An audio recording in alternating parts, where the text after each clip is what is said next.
So who's got questions? Who's got sales specific questions for him that we can tackle? Anybody? I have one, Alex. Go ahead.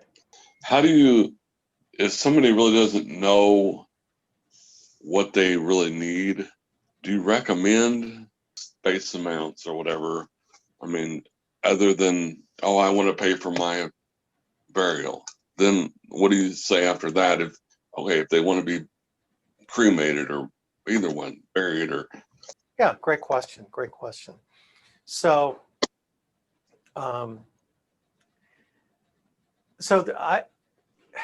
when generally in sales, when someone asks you a question, never answer it like the shell answer man.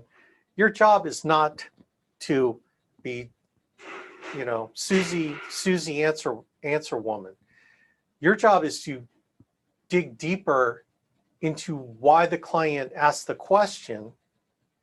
And that's a great, so you generally, in the Sandler system, you generally answer a question with a question. You don't give up information until you know why they're asking it. So it's whatever it is. It's like, well, I need life insurance. I need to, pay for my funeral. Oh, that's great. That's a great question. Have you ever had to plan a funeral before? And do you understand the costs involved and all that? It's either yes or no. Well, yeah, I have. Like typically if you're working with seniors, they probably had either their spouse or brother, sister, parent, they might've been involved. Oh yeah, I have. And what did it cost? Oh man, this funeral was like, I think it was about $20,000. Oh, who was it? Oh, it was my mom's funeral. Wow, 20,000. She must have had the Class A funeral. I mean, did she have like upgraded all the things with the funeral? Oh yeah, it was like all the best stuff. And did she have insurance to cover that? Oh yeah, she did. And that's why I need it, because I want to make sure that my family doesn't have to, take care of all that. And, oh great, that's okay, cool. So are you going to want kind of the gold standard funeral, which is like 20, 25 grand maybe? Or do you want kind of the silver standard, which could be, 15,000? Or are you just looking for a cremation? What are your thoughts on that? Again, answering a question with a question. Well, I'm okay with cremation, but, and they'll say, they might say, well, it depends on what it costs, for me. Absolutely, ma'am. It does depend on, what you can afford every month, which may dictate, which way to go. So I just want to understand your situation. Like if you're okay with cremation, then it's certainly going to be a lot lower. Have you ever dealt with a cremation before? Again, question. Well, I've heard like my friends who have had to do cremations, they tell me it might be, $5,000, $2,500. Okay, cool. Obviously that if you got a policy for $5,000, it's going to be definitely more affordable than something in the $20,000, $25,000 range, right? Oh yeah. And that it's based also on your age and your health. You understand that? Oh yeah, I do. Okay, great. Well then let me ask you a question. What kind of budget are you thinking that you can afford every month? That might help me figure out what might be the best policy for you and your health situation. If I can get those two questions answered, then I think I can go out there. We've got 19 different companies. We've got some great products. That might help me out. So let me ask you about your health, blah, blah, blah, blah, medications, blah, blah, blah. All right. And then like, what kind of budget are you thinking that you can handle every month without straining, without, stretching? What do you think you can do? Well, I think that,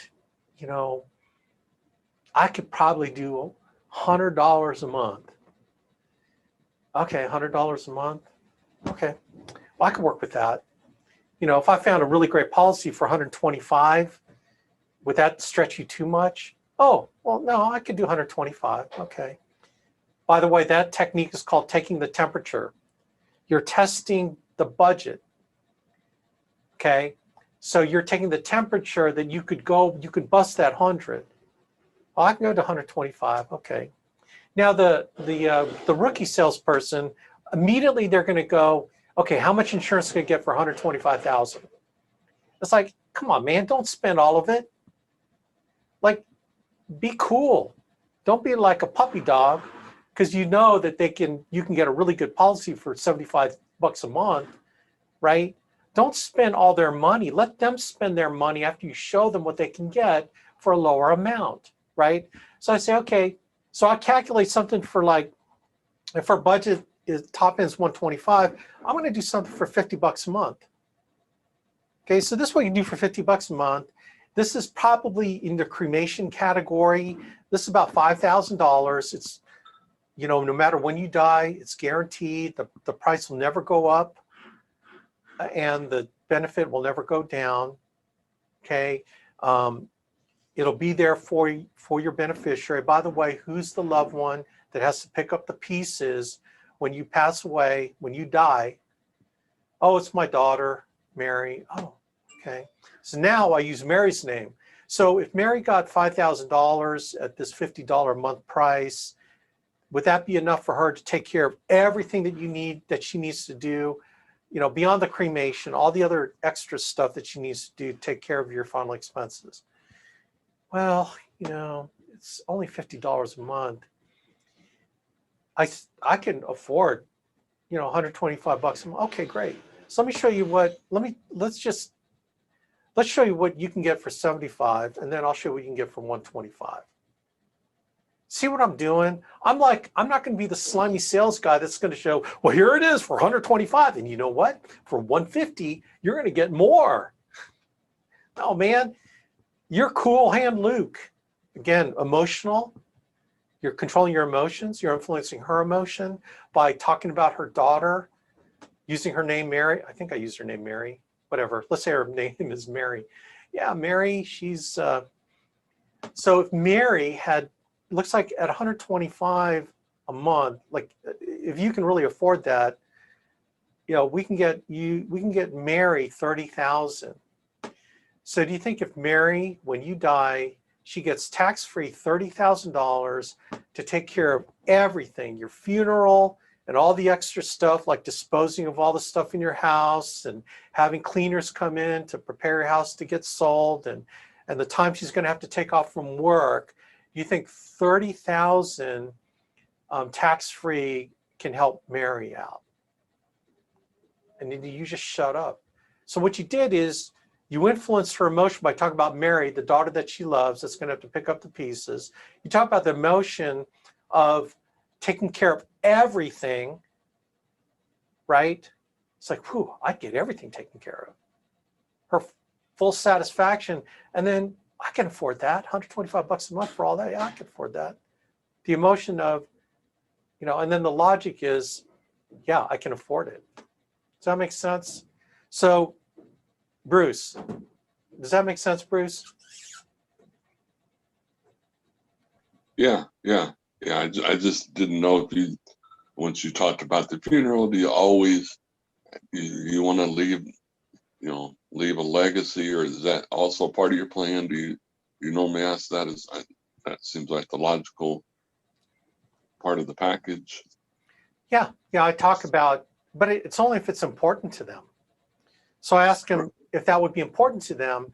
Like, let's say, if your daughter was able to do your funeral for 15,000, then she have another 15,000 for other things. Is that okay? I mean, do you mind if she would have a little bit extra to kind of help her out with taking care of all the other stuff that she's got to do for you? Is that all right?